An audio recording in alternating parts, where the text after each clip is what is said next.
में दोपहर के 3 बजे इतनी तादाद में जलसे में नहीं कोई रहा था। मैं आपको भी आज सलाम पेश करता हूं सबको। अच्छा, मैं आज आपके पास इसलिए आया हूं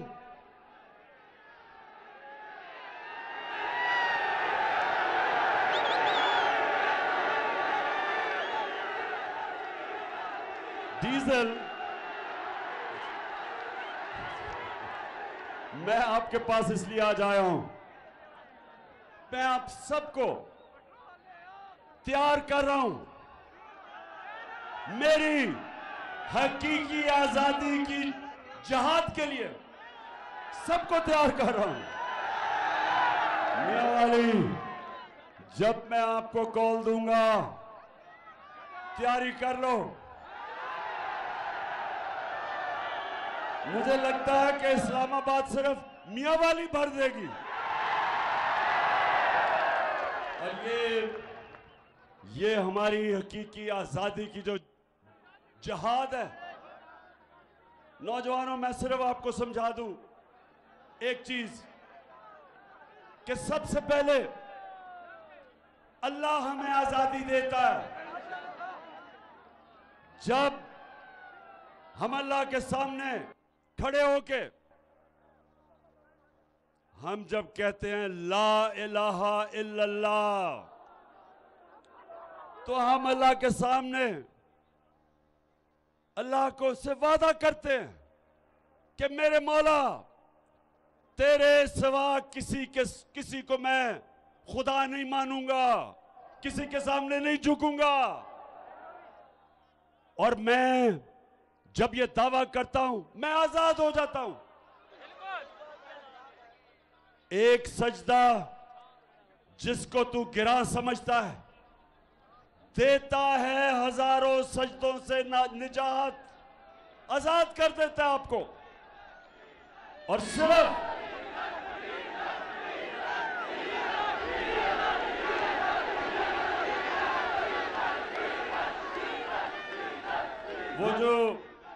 वो जो आप बात कर रहे हैं, वो एक डीजल के परमिट के सामने झुक जाता है।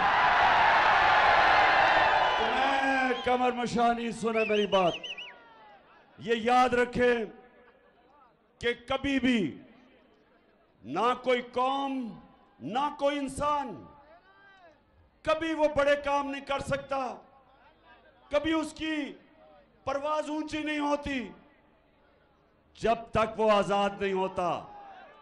गुलाम सिर्फ अच्छे गुलाम बन सकते हैं।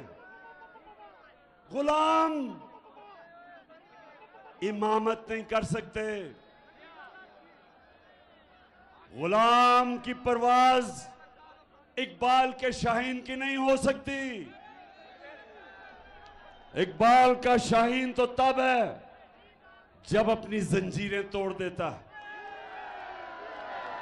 और जंजीरें, मेरे मियां वाली के लोगों सुनो, जंजीरें गिरती नहीं, तोड़ी जाती हैं। आजादी मिलती नहीं, छीनी जाती है। और इस वक्त हमारे ऊपर अमेरिका के गुलामों को मुसल्लत किया हुआ है। जो पाकिस्तान का प्राइम मिनिस्टर बनाया उन्होंने, उसकी सिर्फ एक खासियत है, वो जूते बड़े अच्छे पॉलिश करता है। मुझे तो बड़ा अच्छा हुआ कि शहबाज शरीफ, तुम्हें मुरासला याद आ गया, तुम्हें साइफर याद आ गया। अब तो ये बड़ा अच्छा हुआ तुमने कहा इंक्वायरी करोगे। ये तो मैं 6 महीने